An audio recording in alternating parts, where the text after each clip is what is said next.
Écoute, ça va plutôt pas mal. Ça va pas mal. On va pas faire semblant, on se connaît quand même plutôt bien. On est Pas sur mal. le stand du centre de formation continue de l'Institut Paul Bocuse, figure-toi. Et on va parler formation.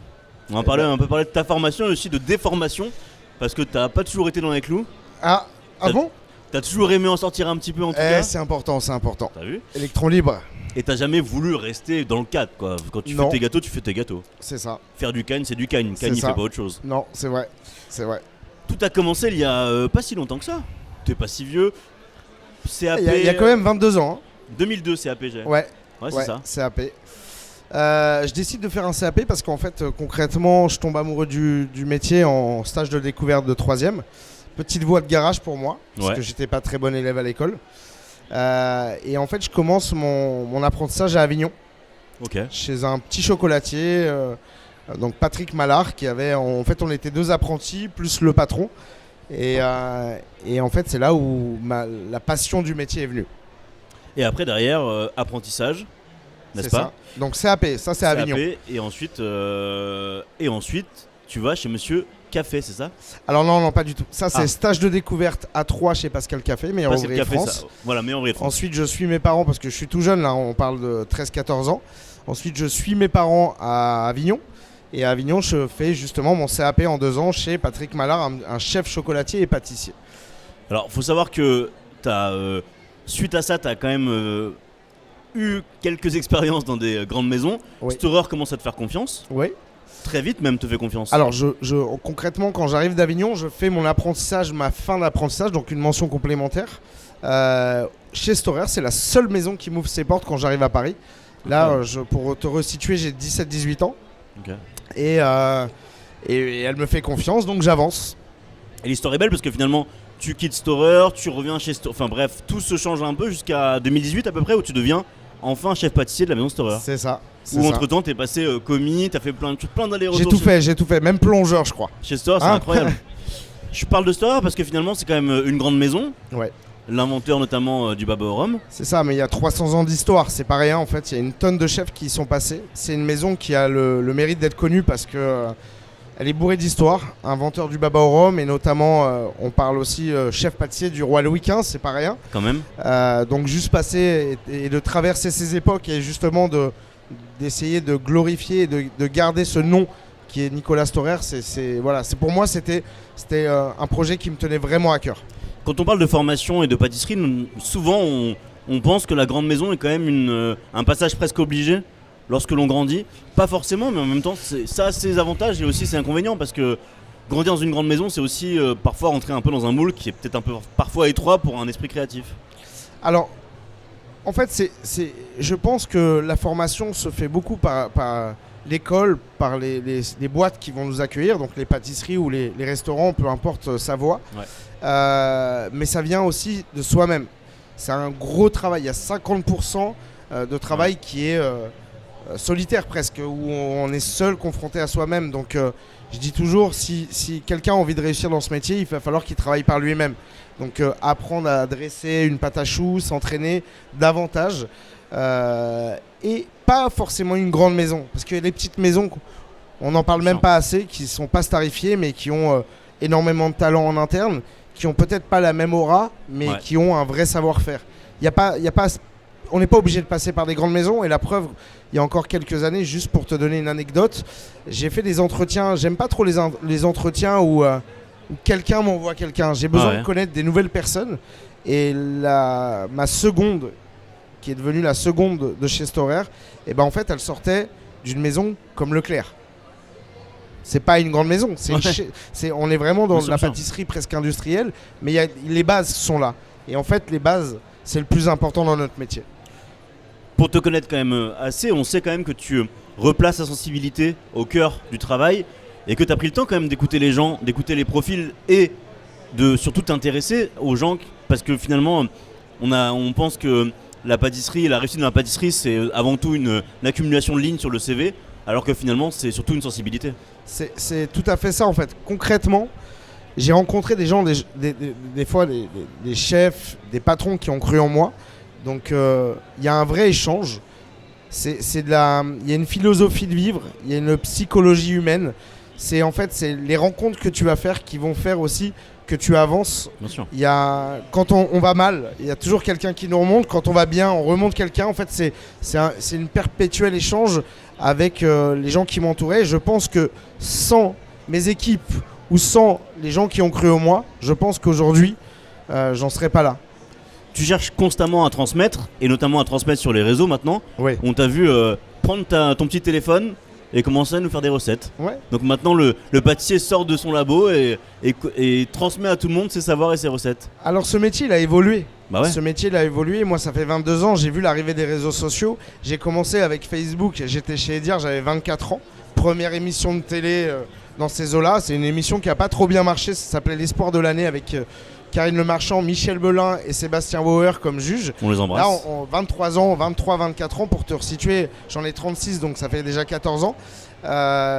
Et Facebook, donc on commence à montrer sur nos petits comptes perso un petit peu ce qu'on fait. Ouais. En fait, c'est devenu un petit peu les médias où on montrait notre travail. En fait, on avait à l'époque très peu de médias autour de la pâtisserie. Très très peu, il y avait beaucoup la cuisine. Nous, on est arrivé ensuite, et le seul média qui existait à l'époque, je te dis, hein, et c'est pas si vieux, 14 ans, c'était vraiment le journal du pâtissier. Ouais, et qui était le journal du pâtissier pour les professionnels que tu trouvais pas dans les kiosques.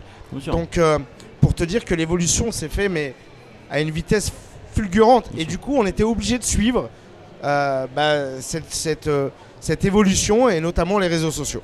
Et maintenant, tu proposes des recettes, ton savoir. Pas avec n'importe qui, parce que on t'a vu t'acoquiner même avec un certain Philippe Conticini. Oui, parce que Philippe, c'est devenu un ami. J'étais fan de lui étant plus jeune. Qui ne l'est pas. Voilà, et en plus de ça, c'est une personne qui a du cœur, qui partage énormément. On est vraiment dans le partage, et c'est pour ça qu'on a créé un peu ce geste à l'émotion.